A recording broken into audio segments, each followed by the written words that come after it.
Good Sunday evening, everybody. My name is Crystal Holloman, a digital reporter here at News 10, and happy Selection Sunday. The Michigan State Spartans have just learned their fate in Selection Sunday as it was announced they will be playing Mississippi State in Charlotte, North Carolina on Thursday. The Mississippi State Rebels are now seeded number 8, and Michigan State was actually seeded number 9. We're going to tune in right now as our Joey Ellis is in East Lansing. We're going to listen to what some of the players and Coach Izzo have to say about the selection. And if you are watching us on live stream via YouTube Live or Facebook Live, hop in the comments and add in the chat and add what you think your prediction is for the NCAA tournament for the Michigan State Spartans. Where they're seated, I think we'll be ready for it. Anything else for Malik? Malik? Thanks, guys. Thank you. You guys have a good night. That stuff, I'm sure you got plenty of time for it. Just a little scheduling. Women's basketball is going to have their press conference down here now. So anybody who is staying for that, you can just basically hang right in the media room here. We'll have Coach in a minute. Thanks, everybody. It was going to be up in the conference room upstairs in their offices, but I believe they're having some technical issue up there. Yes.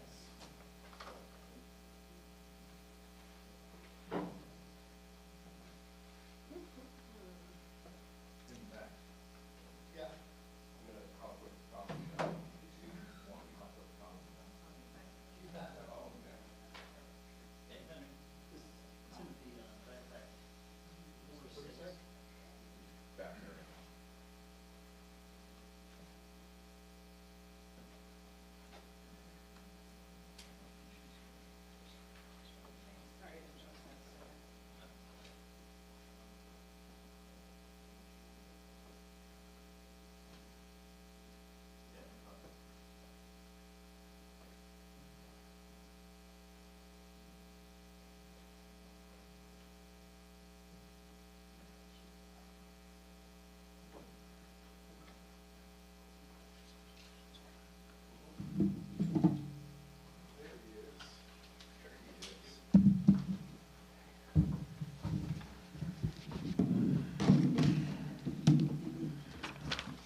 I want you to know I didn't hold you guys out of dinner for any reason. In fact, anybody wants, I'll buy everybody dinner in here. It just, I was a little concerned about, until 10 o'clock last night, I felt pretty good.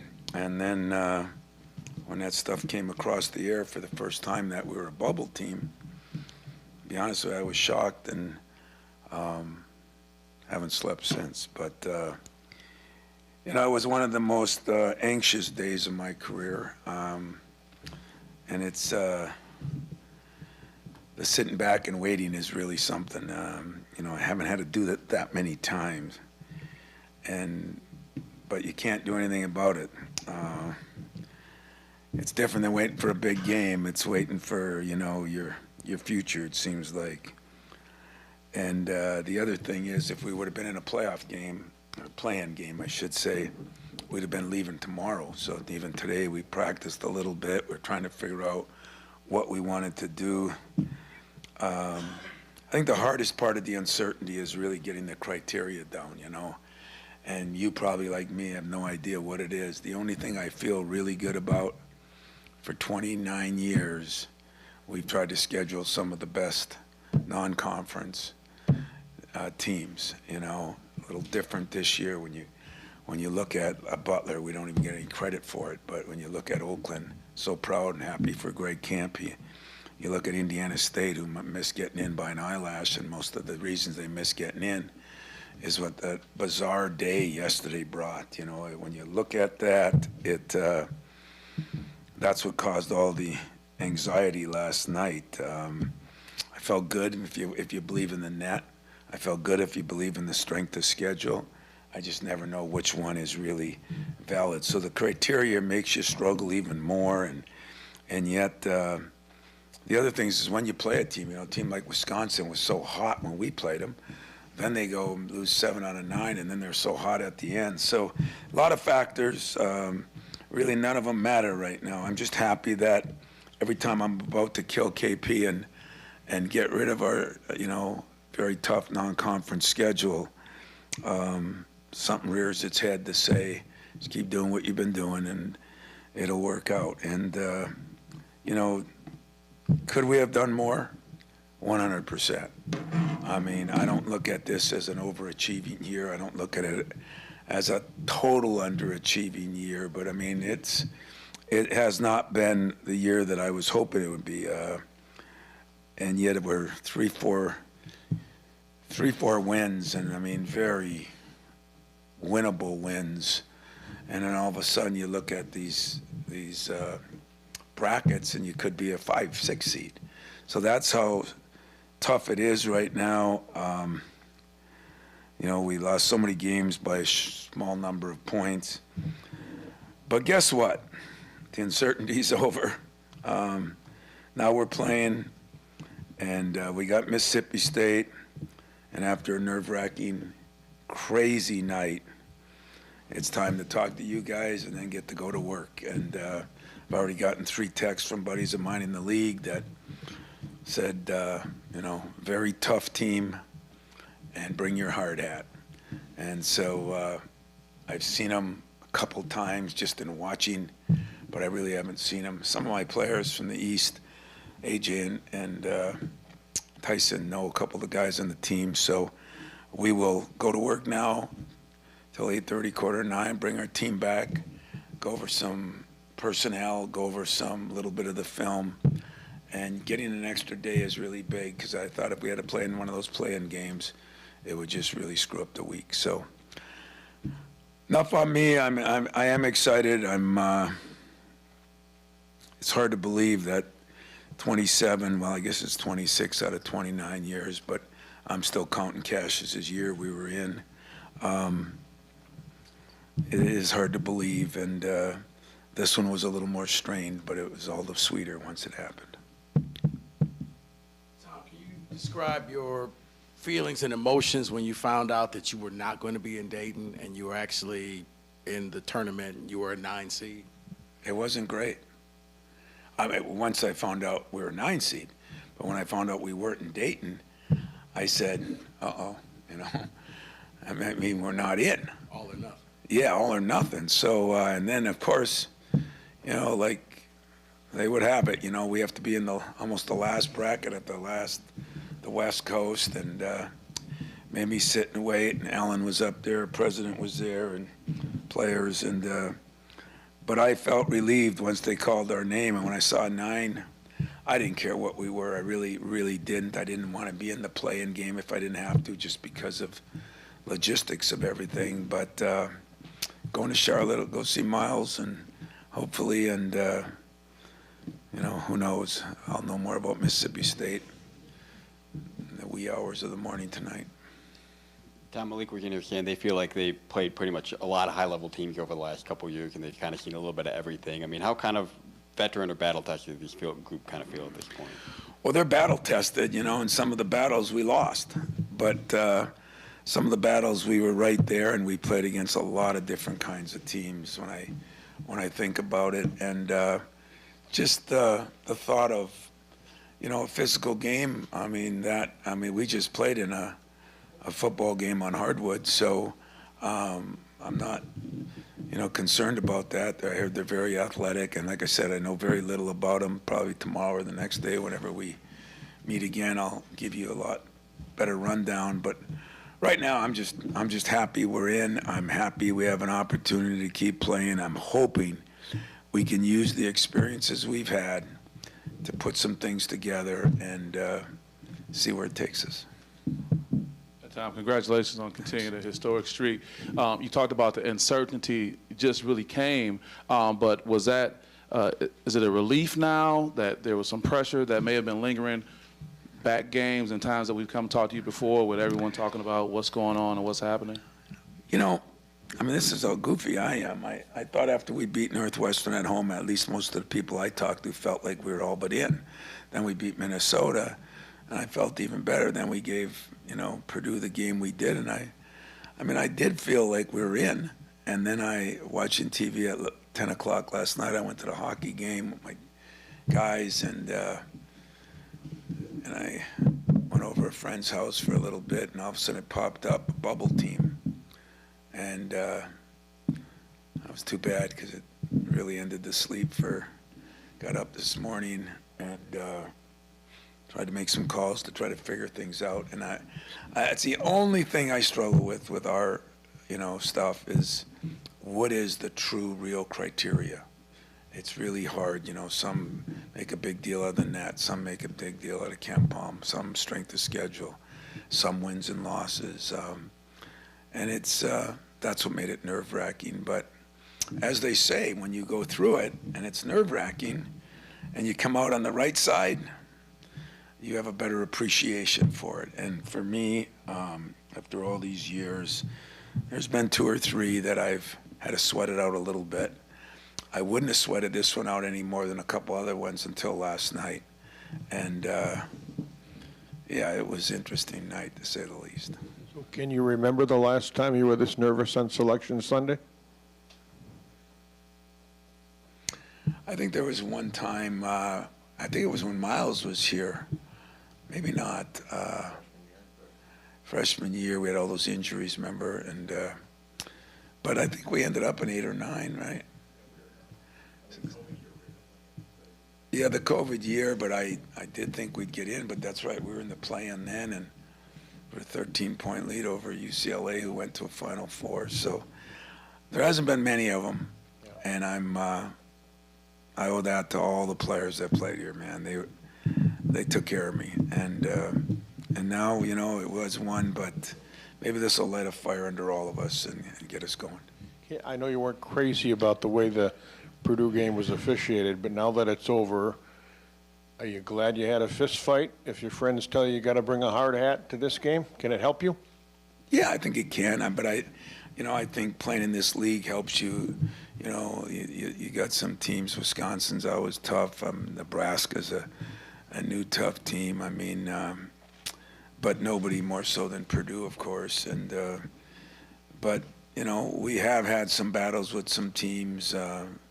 Maryland is a very physical team, so that part of it's been good. And then yet we played some of the other teams. We've played a team from the ACC.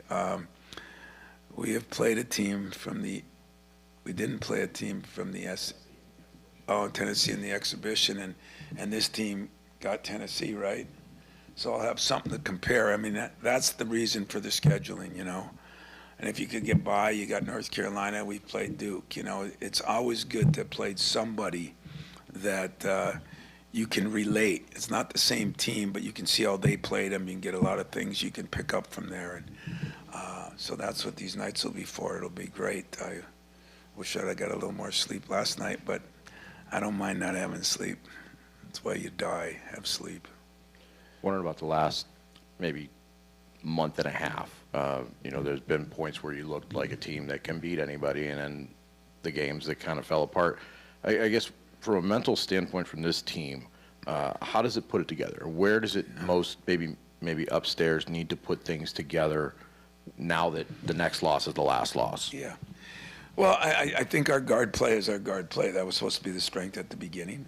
And, as I told you, we're all blaming the bigs, and our bigs have played okay, not great at times. We don't have the luxury of just throwing in scoring, although with Jackson coming back a little bit more, that helps.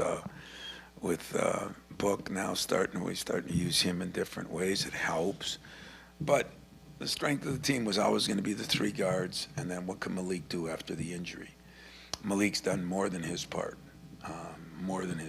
I've been so pleased with him offensively, defensively. He's got to rebound a little better, but he's a physical kid, and that's going to help us in this game. So our guys got to play well. We got to make some shots. It's really no different.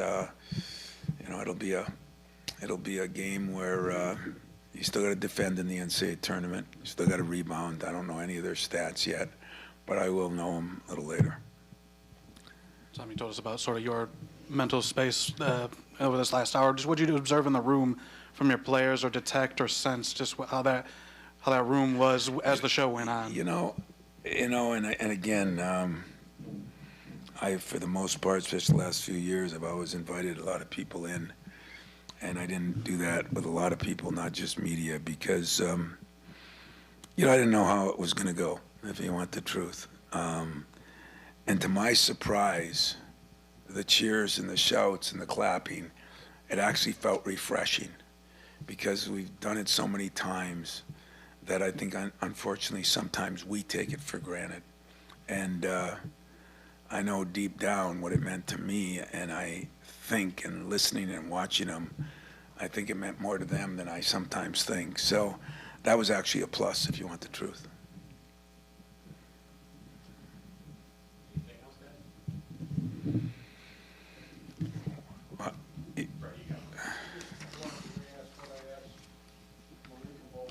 Not many teams in the country have a lot of seniors.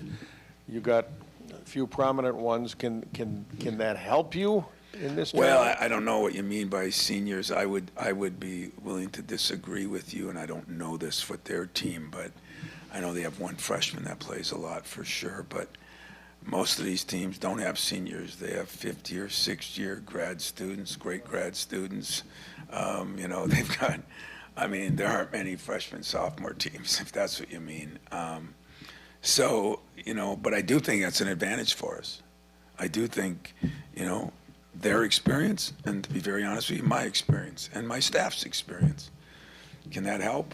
We're going to find out. But it was just so great to see the name, you sit there, and I think everybody was nervous. I didn't hear from many people today. I didn't hear from many people, and usually I'm hearing from everybody. But that thing hit, and Raymond Mateen and Antonio, and it went right down the list, And it's so cool to be at a place where they're so excited for you and for the program and for the players. And God, I love that. That's why I've never left. And we got to get something done too. We played good enough to play with a lot of people. We played good enough to beat some people. We played inconsistently enough to lose. We don't have any bad losses if you really looked at it. And some of our losses, I think we had a 12 and a 14-point loss. Other than that, Kansas just had a 30-point one. Other than that, those games were right down to the wire in the last 3 minutes. Even games that ended up 7 points, they were 3 points. We were up. They were 2 points. We were down with a minute, 2 minutes left. Whether it be Indiana, whether it be Purdue just now, whether it be those teams earlier like Illinois on the road or Minnesota on the road. But that's what disappoints me most with a veteran coach and a veteran guard backcourt. You should be able to take care of that business. We've been good enough defensively. We have not always been good enough shooting the ball. And so maybe we'll shoot all night, not worry about anything else. But I appreciate you all. It's been an interesting year. When it's all said and done, not a bad year, just an interesting year that I don't feel we accomplished what we should have or could have or needed to. But I'm only going to tell you it's different for everybody right now. And we're a 9 seed, not the highest seed I've been, not the lowest seed I've been. I'm looking forward to getting to Charlotte. Call Miles right now. Thank you. All right, you heard from Coach Izzo right there. Class act, of course, talking about how being the number 9 seed this season is not the highest he's ever been, but also not the lowest. And really looking back on a season that was full of struggles for the Spartans, not exactly where they wanted to be for this team. And I do apologize earlier before Izzo came up, I mentioned the Rebels. That is actually Ole Miss's mascot. They are going to be playing the Mississippi State Bulldogs. So I apologize, got my Mississippi mascots mixed up a little bit there. But you did hear Fred Heumann in the crowd asking some questions of Coach Izzo. We're going to have more from our sports team, everybody, Joey, Owen, and Fred, coming up a little bit later. Make sure you stick with WILX.com for all of the latest. And Spartans are marching on to Charlotte to face the Mississippi State Bulldogs. Thanks for tuning in.